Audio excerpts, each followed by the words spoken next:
आप कौन हैं? सोचिए, सिर्फ 3 शब्द, पर यह सवाल कितना गहरा है। एक ऐसी पहेली जिसे इंसान सदियों से सुलझाने में लगा है। आज हम इसी सवाल का जवाब ढूंढेंगे और हमारा गाइड होगा एक बहुत ही प्राचीन ग्रंथ, योग वशिष्ठ। तो चलिए खुद को खोजने के इस सफर की शुरुआत करते हैं। योग वशिष्ठ की शुरुआत ही एक, कह सकते हैं, चौंकाने वाले विचार से होती है। ये कहता है कि जिस दुनिया को हम इतना ठोस और असली मानते हैं, वो असल में चेतना का एक बहुत बड़ा सपना है, और आप ही वो सपने देखने वाले हैं।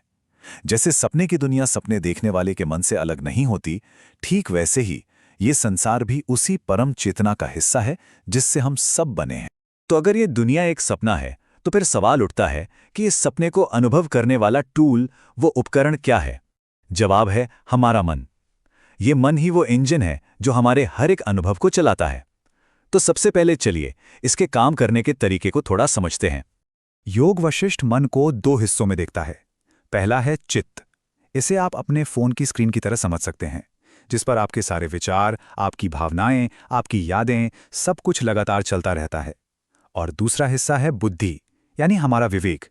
ये उस फोन का ऑपरेटिंग सिस्टम है जो स्क्रीन पर आ रही सारी जानकारी को एनालाइज करता है, उसे समझता है और फिर फैसले लेता है। अब देखिए, सिर्फ परिभाषाएं जान लेना ही काफी नहीं है। असली समझ तो अनुभव से आती है। तो चलिए अपने पहले अभ्यास से ये देखते हैं कि हम अपने मन को काम करते हुए कैसे पकड़ सकते हैं। आज दिन में जब भी कोई ऐसा विचार आए जो आपको परेशान करे, तो बस एक पल के लिए ठहर जाइए और खुद से बस ये पूछिए, क्या ये बात 100% सच है या ये सिर्फ मेरे मन की बनाई हुई एक कहानी है? आपको कुछ बदलना नहीं है, कुछ ठीक नहीं करना है, सिर्फ एक दर्शक की तरह अपने मन की कहानी बनाने की इस आदत को देखना है, बस देखना है।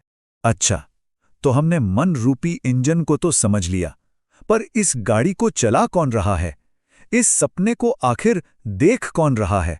योग वशिष्ठ हमें उस सपने देखने वाले से मिलवाता है, जिसे जीव कहा गया है। तो ये जीव है क्या?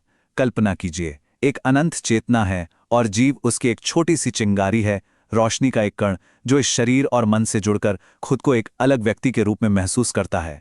ये सपने का वो किरदार है जिसे हम सब निभा रहे हैं।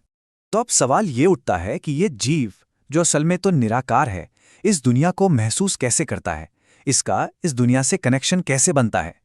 इसका जवाब है हमारी 5 इंद्रियां, हमारी आंखें, हमारी त्वचा, हमारे कान, नाक और जीभ। ये वो 5 दरवाजे हैं जिनका इस्तेमाल करके जीव इस दुनिया के सपने को देखता, सुनता और महसूस करता है। ये दुनिया की सारी जानकारी आत्मा तक पहुंचाने के रास्ते हैं। और यही जीव है जो दिन भर मैं, मेरा करता रहता है। तो चलिए अपने अगले अभ्यास में इसी मैं की भावना को थोड़ा और करीब से देखते हैं। आज बस ये ध्यान दीजिए कि आप दिन में कितनी बार मैं, मेरा, मुझे जैसे शब्द बोलते हैं। जैसे मैं ये कर रहा हूं या ये मेरा है। हर बार जब ऐसा हो तो बस एक पल रुककर खुद से पूछिए, ये मैं असल में कौन है? जवाब नहीं ढूंढना है, बस उस सवाल के साथ थोड़ा ठहरना है। अभी तक हम बात कर रहे थे व्यक्तिगत मन और व्यक्तिगत आत्मा की, यानी जीव की। अब चलिए कैमरे को थोड़ा जूम आउट करते हैं और देखते हैं कि यह व्यक्तिगत अनुभव एक बहुत बड़ी यूनिवर्सल सच्चाई से कैसे जुड़ा है। ये स्लाइड इस बात को बहुत खूबसूरती से दिखाती है। सोचिए, अगर हमारा व्यक्तिगत मन यानी चित्त सागर की एक लहर है, तो चित्त यानी यूनिवर्सल कॉन्शियसनेस वो पूरा का पूरा महासागर है। लहरें अलग अलग दिखती हैं, पर वो बनती भी महासागर से हैं और वापस उसी में मिल जाती हैं। ठीक वैसे ही हमारा मन भी उस अनंत चेतना का ही एक छोटा सा हिस्सा है। हमने लहर की बात की, महासागर की भी बात कर ली, पर ये महासागर कहां से आया?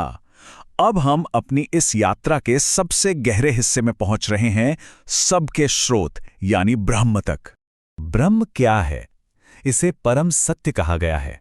ये वो खामोश निराकार चेतना है जिसमें ये पूरा ब्रह्मांड एक विचार या एक सपने की तरह उठता है और फिर उसी में खो जाता है।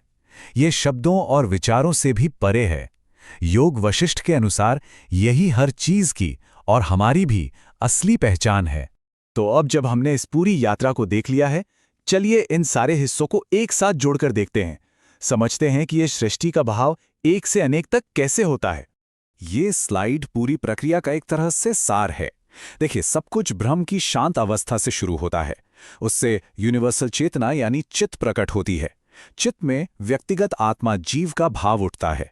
फिर वो जीव अनुभव के लिए चित्त और बुद्धि यानी मन को बनाता है। मन से अहंता यानी मैं होने का भाव आता है और इसी मैं के भाव से हमारे लिए ये संसार बन जाता है। हमने ये तो समझ लिया कि सब कुछ एक ही स्रोत से आता है, पर इस समझ को सिर्फ दिमाग में नहीं बल्कि अपने जीवन में महसूस करने के लिए चलिए अपना आखिरी और सबसे सीधा अभ्यास करते हैं। दिन में कभी भी बस 1 मिनट के लिए रुक जाइए, अपनी आंखें बंद कर लीजिए, अपने विचारों पर, अपनी सांसों पर और अपने आसपास की आवाजों पर ध्यान दीजिए। अब इन सब के पीछे की गहरी शांति को, उस ठहराव को महसूस करने की कोशिश कीजिए। मन में कितना भी शोर क्यों ना हो, ये शांति हमेशा वहां मौजूद रहती है।